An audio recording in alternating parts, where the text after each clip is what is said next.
S ನೋಡಿ, ಕರ್ನಾಟಕದಲ್ಲಿ ಮೊದಲ ಹಂತದ ಚುನಾವಣೆ ಇವತ್ತು ನಡೀತಾ ಇರೋದು. 14 ಕ್ಷೇತ್ರಗಳಲ್ಲಿ ಇವತ್ತು ಮತದಾನ ನಡೀತಾ ಇದೆ. ಬಹಳ ವರ್ಷಗಳಿಂದಲೂ ಕೆಲವರು ತಯಾರಿ ಮಾಡ್ಕೊಂಡು ಬಂದವರು ಇದ್ದಾರೆ, ಕೆಲವು ತಿಂಗಳಿಂದ ತಯಾರಿ ಮಾಡ್ಕೊಂಡಂತ ಅಭ್ಯರ್ಥಿಗಳು ಕೂಡ ಇದ್ದಾರೆ. ಸೊ ಅವರೆಲ್ಲರ ಹಣೆ ಬರಹವನ್ನ ಇವತ್ತು ನಿರ್ಧರಿಸಲಾಗುತ್ತೆ. ಆ ನಿಟ್ಟಿನಲ್ಲಿ ಎಲ್ಲ ಅಭ್ಯರ್ಥಿಗಳಿಗೂ ಒಂದು ರೀತಿಯಲ್ಲಿ ಇವತ್ತು ಢವ ಶುರು ಆಗಿದೆ. ಏನಾಗತ್ತೆ, ಮತದಾರರು ನಮ್ಮ ಕೈ ಹಿಡಿತಾರೋ, ಕೈ ಹಿಡಿಯಲ್ವೋ, ಏನೇನಾಗಬಹುದು ಅನ್ನುವಂಥ ಟೆನ್ಷನ್ನಲ್ಲಿ ಅಭ್ಯರ್ಥಿಗಳಿಗಿದ್ದಾರೆ. ಅಶೋಕ್ ಅವರು ಕೂಡ ಮತದಾನ ಮಾಡಲಿಕ್ಕೆ ಕುಟುಂಬ ಸಮೇತರಾಗಿ ಬರ್ತಾ ಇದ್ದಾರೆ. ಸೊ ಅನೇಕ ಗಣ್ಯರು ತಮ್ಮ ತಮ್ಮ ಮತಗಟ್ಟೆಗೆ ತೆರಳಿ ಮತದಾನವನ್ನು ಮಾಡ್ತಾ ಇದ್ದಾರೆ. ಅಶೋಕ್ ಅವರು ಸರಿತಿ ಸಾಲಿನಲ್ಲಿ ನಿಂತು ಮತದಾನವನ್ನು ಮಾಡಲಿಕ್ಕೆ ಬರ್ತಾ ಇರುವಂಥದ್ದನ್ನು ನೀವು ಗಮನಿಸ್ತಾ ಇದ್ದೀರಾ. ವಿಪಕ್ಷ ನಾಯಕನಾಗಿರುವಂಥ ಅಶೋಕ್ ಅವರು ಇವತ್ತು ಇಲ್ಲಿವರೆಗೂ ಪ್ರಚಾರ ಕಾರ್ಯದಲ್ಲಿ ಬ್ಯುಸಿ ಆಗಿದ್ರು. ಇದೀಗ ಮತದಾನಕ್ಕೆ ಅಂತ ಬಂದಿದ್ದಾರೆ.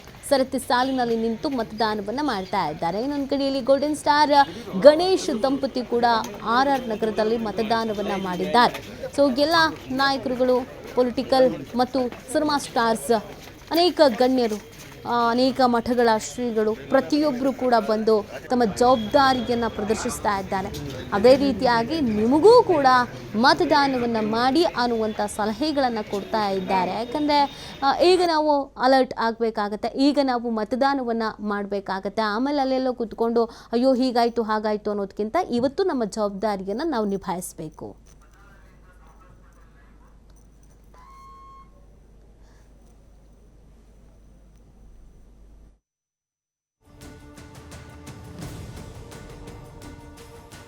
ಮತ್ತಷ್ಟು ಮಾಹಿತಿಯನ್ನು ನೀಡ್ತಾರೆ ನಮ್ಮ ಪ್ರತಿನಿಧಿ ಸಂತೋಷ್. ಇವತ್ತು ಎಲ್ಲ ಕಡೆಯಲ್ಲೂ ಕೂಡ ಮತದಾನ ನಡೀತಾ ಇದೆ. ಸೊ ನೀವಿರುವಂತಹ ಪ್ಲೇಸ್ನಲ್ಲಿ ಯಾವ ರೀತಿಯಾಗಿ ಮತದಾನ ಆಗ್ತಾ ಇದೆ, ಜನರ ರಿಯಾಕ್ಷನ್ಸ್ ಹೇಗಿದೆ ಅಂತ?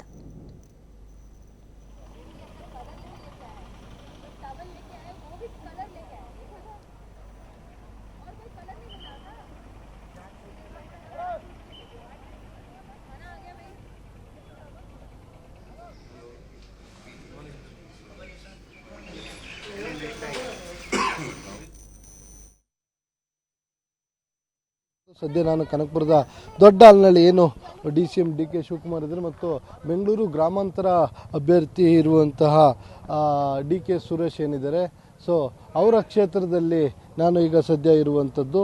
ಸೊ ಅಲ್ಲಿ ಬೆಳಗ್ಗೆಯಿಂದನೇ ಮತದಾನ ಆರಂಭ ಆಗಿದೆ. ಇಲ್ಲಿನ ಕರ್ನಾಟಕ ಪಬ್ಲಿಕ್ ಶಾಲೆ ಏನೇ ಸರ್ಕಾರಿ ಶಾಲೆ ಇದೆ, ಇಲ್ಲಿ ಬೆಳಗ್ಗೆಯಿಂದನೇ ಆರಂಭವಾಗಿರುವಂಥದ್ದು. ಸಾಕಷ್ಟು ಜನ ರೈತ ವರ್ಗ ಇಲ್ಲಿ ಜಾಸ್ತಿ ಇರೋದ್ರಿಂದ ಎಲ್ಲರೂ ಕೂಡ ಬೆಳಗ್ಗೆನೇ ಬಂದು ಮತದಾನವನ್ನು ಮಾಡ್ತಾ ಇದ್ದಾರೆ. ಮಹಿಳೆಯರು ಇರ್ಬೋದು, ಪುರುಷರು ಇರ್ಬೋದು, ವೃದ್ಧರು ಇರ್ಬೋದು, ಎಲ್ಲರೂ ಕೂಡ ಬೆಳಗ್ಗೆನೇ ಬಂದು ಮತದಾನವನ್ನು ಮಾಡ್ತಾ ಇರುವಂಥದ್ದು. ಇನ್ನು ಅದರ ಜೊತೆಗೆ ಏನು ಮತಗಟ್ಟೆ ಏನಿದೆ, ಮತಗಟ್ಟೆಯಿಂದ 100 ಮೀಟರ್ ಅಂತರದಲ್ಲಿ ಯಾವುದೇ ವಾಹನಗಳನ್ನು ಅಂದರೆ ಒಳಗಡೆ ನಿಲ್ಲಿಸುವಾಗಿಲ್ಲ ಅಂತ ಹೇಳಿ ಇಲ್ಲಿ ಅವ್ರದ್ದೇ ಆದ ಭದ್ರತೆಯನ್ನು ಮಾಡಿಕೊಂಡಿರುವಂಥದ್ದು ನಾವು ಇರ್ಬೋದು, ದೃಶ್ಯಾವಳಿಗಳಲ್ಲಿ ಕಾಣ್ಬೋದು. ಸೊ ಬರುವಂಥವ್ರನ್ನು ಪ್ರತಿಯೊಬ್ಬರನ್ನ ಪರಿಶೀಲನೆಯನ್ನು ಮಾಡ್ತಾರೆ. ಇನ್ನು ಆಟೋಗಳು ಏನು ಬರ್ತದೆ, ಇದರಲ್ಲಿ ವಯಸ್ಸಾದವರು ವೃದ್ಧವ್ರಿಗೆ ಏನು ಓಡಾಡ್ಲಿಕ್ಕಾಗಲ್ಲ, ಅಂಥವ್ರಿಗೆ ಆಟೋ ಮುಖಾಂತರ ಬಂದು ಅದರಲ್ಲಿ 7-8 ಜನ ಬರ್ತಾರೆ, ಅವರೆಲ್ಲರನ್ನಲ್ಲಿ ಬಿಡ್ತಾರೆ. ಮತಗಟ್ಟೆ ಬಳಿಯಾಗ ಮತದಾನ ಮಾಡಿದ ಬಳಿಕ ಎಲ್ಲರೂ ಕೂಡ ಅಲ್ಲಿಂದ ವಾಪಸ್ ಆಗ್ತಾ ಇರುವಂಥದ್ದು. ಸೊ ಹೀಗಾಗಿ ಬೆಳಗ್ಗೆಯಿಂದ ಬಿರುಸಿನ ಮತದಾನವೇ ಇಲ್ಲೂ ಕೂಡ ನಡೀತಾ ಇರುವಂಥದ್ದು. ಒಟ್ಟಾರೆ ಏನು ಬೆಂಗಳೂರು ಗ್ರಾಮಾಂತರ ಕ್ಷೇತ್ರ ಏನಿದೆ, ಇದು ಸಾಕಷ್ಟು ಜಿದ್ದಾಜಿದ್ದಿಯಲ್ಲಿ ಇರುವಂಥದ್ದು. ಸೊ ಹೀಗಾಗಿ ಇಲ್ಲೂ ಕೂಡ ಬಿರುಸಿನ ಮತದಾನ ಆರಂಭವಾಗಿದೆ. ನೋಡಬೇಕು ಮುಂದೆ ಇನ್ನೂ ಎಷ್ಟರ ಮಟ್ಟಿಗೆ ಮತದಾರರು ಬರ್ತಾರೆ, ಮತದಾನ ಮಾಡ್ತಾರೆ ಅನ್ನೋದನ್ನ ನಾವು ಕಾಯ್ದು ನೋಡಬೇಕಾಗುತ್ತೆ. ನೀತಿ ಸಂತೋಷ್, ಈ ಬಾರಿ ಬಹಳಷ್ಟು ಗಮನ ಸೆಳೆದಂಥ ಕ್ಷೇತ್ರಗಳಲ್ಲಿ ಇದು ಪ್ರಮುಖವಾಗಿ ಇದ್ದಿದೆ. ಯಾಕಂದರೆ ಇಬ್ಬರು ಘಟಾನುಘಟಿಗಳಿಗಿದ್ದಾರೆ ಅನ್ನುವಂಥ ಕಾರಣಕ್ಕೆ. ಹಾಗಾಗಿ ಜನರು ಎಷ್ಟು ಉತ್ಸುಕರಾಗಿದ್ದಾರೆ, ಯಾಕಂದರೆ ಮಧ್ಯಾಹ್ನ ಮೇಲೆ ಹೆವಿ ಬಿಸಿಲು ಇರುತ್ತೆ ಅನ್ನುವಂಥ ಕಾರಣಕ್ಕೆ ಬೆಳಗ್ಗೆನೆ ಬಂದು ಮತದಾನ ಮಾಡ್ತಿರುವಂಥ ಹಿನ್ನೆಲೆಯಲ್ಲಿ ಜನರು ಎಷ್ಟು ಉತ್ಸುಕರಾಗಿ ಬರ್ತಿದ್ದಾರೆ ಅಂತ.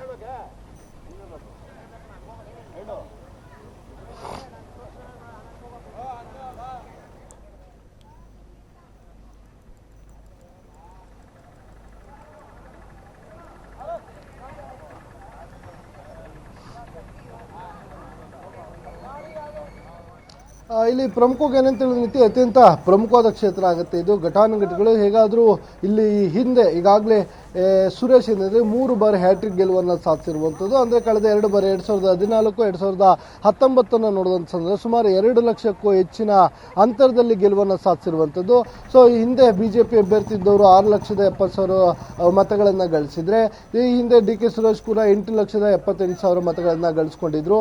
ಸೊ ಅದೇ ರೀತಿಯಾಗಿ ಈ ಬಾರಿ ಡಿ ಕೆ ಸುರೇಶ್ ಅವರನ್ನ ಕಟ್ಟಿ ಹಾಕ್ಲಿಕ್ಕೆ ಬೇಕಾಗಿರುವಂಥ ಎಲ್ಲ ಸ್ಟ್ರಾಟಜಿಯನ್ನು ಮಾಡಿಕೊಂಡಿರುವಂಥದ್ದು.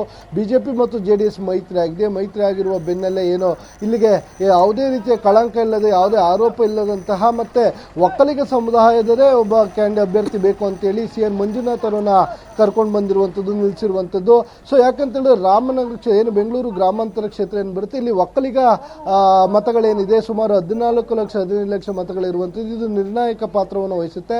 ಸೊ ಹೀಗಾಗಿ ಎರಡೂ ಕಡೆಯಿಂದ ಒಕ್ಕಲಿಗ ಅಭ್ಯರ್ಥಿಗಳೇ ಇರೋದ್ರಿಂದ ಹಣಾಹಣಿ ಇರುವಂಥದ್ದು. ಒಂದು ಕಡೆ ಏನು ದೇವೇಗೌಡರ ಕುಟುಂಬದ ಸದಸ್ಯ ಆಗಿರುವಂಥದ್ದು, ಮಾಜಿ ಮುಖ್ಯಮಂತ್ರಿಗಳು, ಮಾಜಿ ಪ್ರಧಾನಮಂತ್ರಿಗಳ ಫ್ಯಾಮಿಲಿಯಿಂದ ಮಂಜುನಾಥ್ ಅವರು ಗುರುತಿಸಿಕೊಂಡಿರುವಂಥದ್ದು. ಅದ್ರ ಜೊತೆಗೆ ಅವರಿಗೆ ಬಿಜೆಪಿಯ ಬಲ ಸಿಕ್ಕಿರುವಂಥದ್ದು, ನರೇಂದ್ರ ಮೋದಿ ಅವರ ಬಲ ಸಿಕ್ಕಿರುವಂಥದ್ದು. ಆ ಮೂಲಕ ನಿಂತ್ಕೊಂಡಿದ್ದಾರೆ. ಇನ್ನು ಡಿ ಕೆ ಸುರೇಶ್ ಇಲ್ಲಿ ಸಾಕಷ್ಟು ಅಭಿವೃದ್ಧಿಗಳನ್ನ ಮಾಡಿರುವಂಥದ್ದು. ಸೊ ಈಗಾಗಲೇ 3 ಬಾರಿ ಹ್ಯಾಟ್ರಿಕ್ ಅನ್ನ ಮತವನ್ನು ಹಾಕಿ ಕೈ ಹಿಡಿತಾರೆ. ಏನು ಕಳೆದ ಬಾರಿ 2 ಲಕ್ಷಕ್ಕೂ ಹೆಚ್ಚು ಮತಗಳನ್ನು ಪಡೆದವರು ಜಯಶೀಲರಾಗಿದ್ರು. ಈ ಬಾರಿ ಎಷ್ಟು ಮತಗಳನ್ನು ಪಡಿತಾರೆ ಅನ್ನೋದನ್ನ ಕಾಯ್ದು ನೋಡಬೇಕಾಗತ್ತೆ. ಸೊ ಹೀಗಾಗಿ ಬೆಂಗಳೂರು ಗ್ರಾಮಾಂತರ ಕ್ಷೇತ್ರದಿಂದ ಸಾಕಷ್ಟು ಹಣಾಹಣಿ ಇರುವಂಥದ್ದು. ಎಲ್ಲರೂ ಕೂಡ ಉತ್ಸುಕವಾಗಿ ಬಂದು ಮತದಾನವನ್ನು ಮಾಡ್ತಾ ಇರುವಂಥದ್ದು. ನೀತಿ. ಓಕೆ, ಥ್ಯಾಂಕ್ ಯು ಸಂತೋಷ್ ತಮ್ಮೆಲ್ಲ ಡೀಟೇಲ್ಸ್ಗಾಗಿ. ರಾಜೀವ್ ಗೌಡ ಅಭ್ಯರ್ಥಿ ಮತದಾನವನ್ನು ಮಾಡ್ತಾ ಇದ್ದಾರೆ. ಸೊ ಬಹಳ ಪ್ರಚಾರ ಕಾರ್ಯದಲ್ಲಿ ಬ್ಯುಸಿ ಆಗಿದ್ರು ರಾಜೀವ್ ಗೌಡ. ಇವತ್ತು ಮತದಾನ ಪ್ರಕ್ರಿಯೆಯಲ್ಲಿ ಅವರೂ ಕೂಡ ಭಾಗಿಯಾಗ್ತಾ ಇದ್ದಾರೆ. ಕಾಂಗ್ರೆಸ್ ಅಭ್ಯರ್ಥಿಯಾಗಿ ಅವರು ಕಣಕ್ಕೆ ಇಳಿದಿರುವಂಥದ್ದು. ಸೊ ಇದೀಗ ಬಂದು ಮತದಾನವನ್ನು ಮಾಡ್ತಾ ಇದ್ದಾರೆ. ಇಲ್ಲಿವರೆಗೂ ಒಂದಷ್ಟು ಸಮಾವೇಶಗಳು, ಒಂದಷ್ಟು ರೋಡ್ ಶೋಗಳು ಇದೆಲ್ಲವನ್ನು ಕೂಡ ಮಾಡಿದ್ರು. ಮನೆ ಮನೆಗೆ ತೆರಳಿ ಮತದಾರ ಪ್ರಭುಗಳನ್ನು ಭೇಟಿ ಮಾಡಿ ಮತದಾನ ಮಾಡಿ ಅಂತ ಕೇಳ್ಕೊಂಡಿದ್ರು. ಇವತ್ತು ಅವರು ಕೂಡ ಬಂದು ಮತದಾನವನ್ನು ಮಾಡ್ತಾ ಇದ್ದಾರೆ. ಸೊ ಹೀಗೆ ಅನೇಕ ಕಡೆಯಲ್ಲಿ ಘಟಾನುಘಟಿ ಅಭ್ಯರ್ಥಿಗಳು ಬಂದು ತಮ್ಮ ಹಕ್ಕನ್ನು ತಾವು ಚಲಾಯಿಸ್ತಾ ಇದ್ದಾರೆ. ಯಾಕಂದರೆ ಪ್ರಚಾರ ಕಾರ್ಯದಲ್ಲೆಲ್ಲ ಬ್ಯುಸಿ ಆಗಿದ್ರು. ಅದರ ನಡುವೆ ಅವರಿಗೆಲ್ಲ ಇವತ್ತು ಅಗ್ನಿ ಪರೀಕ್ಷೆ ರೀತಿಯಾಗಿ ನಾವು ಹೇಳಿದಂಥ ಯೋಜನೆಗಳು ಅಥವಾ ನಮ್ಮ ಮಾತು ಜನರಿಗೆ ಇಷ್ಟ ಆಗಿದೆಯೋ ಇಷ್ಟ ಆಗಿಲ್ವೋ ಇದೆಲ್ಲವೂ ಕೂಡ ಗೊತ್ತಾಗಲಿದೆ. ಸೊ ಇವತ್ತು ಮತದಾರರು ಏನು ನಿರ್ಧಾರ ಮಾಡ್ತಾರೆ ಅನ್ನೋದ್ರ ಮೇಲೆ ಎಲ್ಲವೂ ಕೂಡ ನಿಂತಿರುವಂಥದ್ದು. ಅದರ ಜೊತೆಗೆ ಅವರು ಕೂಡ ಮತದಾನವನ್ನು ಮಾಡಲೇಬೇಕು. ಅದೇ ರೀತಿಯಾಗಿ ಬಂದು ಮತದಾನವನ್ನು ಮಾಡ್ತಾ ಇದ್ದಾರೆ. ಹೀಗೆ ಅನೇಕ ಮತಗಟ್ಟೆಗಳಲ್ಲಿ ಅನೇಕ ಗಣ್ಯರು, ಘಟಾನುಘಟಿ ಅಭ್ಯರ್ಥಿಗಳು ಎಲ್ಲರೂ ಕೂಡ ಬಂದು ಮತದಾನ ಪ್ರಕ್ರಿಯೆಯಲ್ಲಿ ಭಾಗಿಯಾಗ್ತಾ ಇದ್ದಾರೆ. ಕೆಲವೊಂದಷ್ಟು ಸೂಕ್ಷ್ಮ, ಅತಿ ಸೂಕ್ಷ್ಮ ಮತಗಟ್ಟೆಗಳು ಅಂತ ಯಾವಾಗಲೂ ಇರುತ್ತೆ. ಅದೇ ರೀತಿಯಾಗಿ ಈ ಬಾರಿಯೂ ಕೂಡ ಇದೆ. ಅಲ್ಲಿ ಹೆಚ್ಚಿನ ಭದ್ರತೆಯನ್ನು ಕೈಗೊಳ್ಳಲಾಗಿದೆ, ಹೆಚ್ಚಿನ ಅಲರ್ಟ್ ಆಗಲಾಗಿದೆ, CC ಕ್ಯಾಮರಾಗಳನ್ನು ಅಳವಡಿಸಲಾಗಿದೆ, ಸಿಬ್ಬಂದಿಗಳನ್ನು ಹೆಚ್ಚಿನದಾಗಿ ನೇಮಕ ಮಾಡಲಾಗಿದೆ, ಒಂದಷ್ಟು ಪ್ರತ್ಯೇಕ ಮತಗಟ್ಟೆಗಳನ್ನು ಕೂಡ ನಿರ್ಮಾಣ ಮಾಡಲಾಗಿದೆ. ಯಾವುದೇ ರೀತಿಯಾದಂಥ ಗೊಂದಲ, ಸಮಸ್ಯೆ ಏನೂ ಆಗಬಾರ್ದು, ಸಲೀಸಾಗಿ ಸರಾಗವಾಗಿ ಮತದಾನ ಆಗಬೇಕು ಅನ್ನುವಂಥ ನಿಟ್ಟಿನಲ್ಲಿ ಚುನಾವಣಾ ಆಯೋಗ ಮತ್ತು ಸಿಬ್ಬಂದಿ ನಿರಂತರವಾಗಿ ಕೆಲಸ ಕಾರ್ಯಗಳನ್ನು ಮಾಡಿದ್ರು. ಅದೇ ರೀತಿಯಾಗಿ ಮತದಾನವನ್ನು ಮಾಡಲಿಕ್ಕೆ ಅವಕಾಶವನ್ನು ಮಾಡಿಕೊಳ್ಳಲಾಗಿದೆ. ಇನ್ನು ಮತದಾನ ಮಾಡಿ ಹೊರಬಂದಂಥ ಅಭ್ಯರ್ಥಿ ರಾಜೀವ್ ಗೌಡ ಅವರು ಅಲ್ಲಿರುವಂಥವರನ್ನು ಮಾತನಾಡಿಸ್ತಾ ಇದ್ದಾರೆ. ಎಲ್ರಿಗೂ ನಮಸ್ಕಾರ ಮಾಡ್ತಿದ್ದಾರೆ. ಯಾಕಂದರೆ ಒಂದು ಇಲ್ಲಿವರೆಗೂ ಎಲ್ಲ ಪ್ರಚಾರ ಕಾರ್ಯದಲ್ಲಿ ಬ್ಯುಸಿ ಆಗಿದ್ದವರು ಇವತ್ತು ಮತದಾನ ಆಗಿರುವಂಥ ಹಿನ್ನೆಲೆಯಲ್ಲಿ ಅವರು ಕೂಡ ಮತದಾನ ಮಾಡಿ ಬಂದಿದ್ದಾರೆ. ಬಹಳ ಆರ್ಟಿಸ್ಟ್ ತರ ಪೇಂಟ್ ಮಾಡಿದ್ದಾರೆ. ನಮಸ್ಕಾರ. ಒಂದು ನಿಮಿಷ. ಎಲ್ಲ ನಮ್ಮ ಮತದಾರ ಬಂಧುವರಿಗೆ ವಿನಂತಿ, ಇವತ್ತು ಪ್ರಜಾಪ್ರಭುತ್ವದ ಹಬ್ಬ. ದಯವಿಟ್ಟು ಎಲ್ಲರೂ ಬಂದು ಭಾಗವಹಿಸಿ. ನಮ್ಮ ದೇಶ, ನಮ್ಮ ಸಂವಿಧಾನ ಎಲ್ಲ ನಾವು ಶಕ್ತಿಗೆ ಕೊಡಿಸ್ಬೇಕು ಅಂತಂದರೆ ಇವತ್ತು ನಾವು ಖಂಡಿತ ಬಂದು ಮತ ಚಲಾಯಿಸಬೇಕು. ಚಲಾಯಿಸಿದಾಗ ಒಳ್ಳೆ ಕ್ಯಾಂಡಿಡೇಟ್ಸ್, ಒಳ್ಳೆ ಅಭ್ಯರ್ಥಿಗಳಿಗೆ, ಒಳ್ಳೆ ಪಕ್ಷಕ್ಕೆ, ಯಾವ್ಯಾವ ಪಕ್ಷ ನಮ್ಮ ದೇಶದ ಐಕ್ಯತೆಯನ್ನು ಕಾಪಾಡುತ್ತೆ ಅಂತ ಪಕ್ಷಕ್ಕೆ ವೋಟ್ ಮಾಡಿ ಅಂತ ಹೇಳಿ. ಸರ್, ಯುವಕರು ಮತದಾನಕ್ಕೆ ಬರೋದಕ್ಕೆ ತುಂಬಾ ಹಿಂದೆ ಮುಂದೆ ನೋಡ್ತಾರೆ, ಎಲ್ಲ ಮನೆಗಳಲ್ಲಿ ಟೈಮ್ ಪಾಸ್ ಮಾಡೋ ಈ ತರ ಆಗುತ್ತೆ ಅಂತವ್ರಿಗೆ ಒಂದು ಕರೆ ಯುವಕರಿಗೆ ಇದು ಮೊದಲನೇ ಹೆಜ್ಜೆ.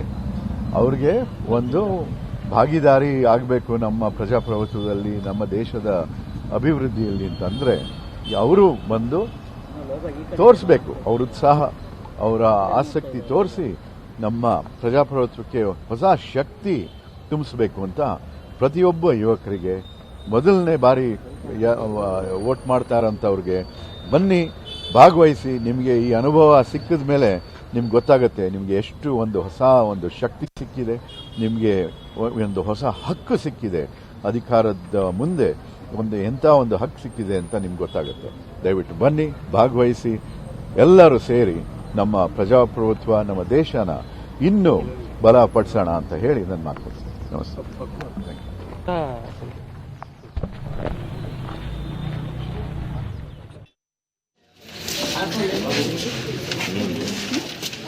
ಚಿಕ್ಕಬಳ್ಳಾಪುರ ಶಾಸಕ ಪ್ರದೀಪ್ ಈಶ್ವರ್ ಕೂಡ ಮತದಾನವನ್ನು ಮಾಡ್ತಾ ಇದ್ದಾರೆ. ಫ್ಯಾಮಿಲಿ ಸಮೇತ ಬಂದು ಮತದಾನವನ್ನು ಮಾಡ್ತಾ ಇದ್ದಾರೆ. ಸೊ ಚಿಕ್ಕಬಳ್ಳಾಪುರದಲ್ಲಿ ಪ್ರದೀಪ್ ಈಶ್ವರ್ ಅವರು ಪ್ರಚಾರ ಕಾರ್ಯದಲ್ಲಿ ಬ್ಯುಸಿ ಆಗಿದ್ದರು. ಇವತ್ತು ಅವರು ಕೂಡ ಬಂದು ಮತದಾನವನ್ನು ಮಾಡ್ತಾ ಇದ್ದಾರೆ. ಸೊ ಎಲ್ಲ ಕಡೆಯಲ್ಲೂ ಕೂಡ ಇದೇ ರೀತಿಯಾದಂಥ ಒಂದು ಮತದಾನ ಪ್ರಕ್ರಿಯೆ ನಡೀತಾ ಇದೆ. ಪ್ರದೀಪ್ ಈಶ್ವರ್ ಅವರನ್ನು ನೀವು ಗಮನಿಸ್ತಾ ಇದ್ದೀರಾ, ಅವರು ಕೂಡ ಅವರ ಬೆಂಬಲಿಗರು ಮತ್ತು ಫ್ಯಾಮಿಲಿ ಸಮೇತ ಬಂದು ಮತದಾನವನ್ನು ಮಾಡಿದ್ದಾರೆ. ಸೊ ಅವರು ಈ ಚುನಾವಣಾ ಪ್ರಕ್ರಿಯೆಯಲ್ಲಿ ಭಾಗಿಯಾಗ್ತಾ ಇರುವಂಥದ್ದು. ಇಲ್ಲಿವರೆಗೂ ಜನರ ಜೊತೆಗೆ ಮತವನ್ನು ಕೇಳ್ತಾ ಇದ್ರು, ಆದರೆ ಇವತ್ತು ಎಲ್ಲರಂತೆ ತಾವು ಕೂಡ ಈ ಸರತಿ ಸಾಲಿನಲ್ಲಿ ನಿಂತು ಮತದಾನವನ್ನು ಮಾಡ್ತಾ ಇದ್ದಾರೆ ಪ್ರದೀಪ್ ಈಶ್ವರ್. ಹೀಗೆ ಅನೇಕ ಕಡೆಯಲ್ಲಿ ಗಣ್ಯರುಗಳು ಮತದಾನವನ್ನು ಮಾಡ್ತಾ ಇದ್ದಾರೆ. ಇವತ್ತು ಸಂಜೆ 6 ಗಂಟೆ ತನಕ ಕೂಡ ಅವಕಾಶ ಇದೆ. 6 ಗಂಟೆವರೆಗೂ ಕೂಡ ನೀವು ಮತದಾನವನ್ನು ಮಾಡಬಹುದು.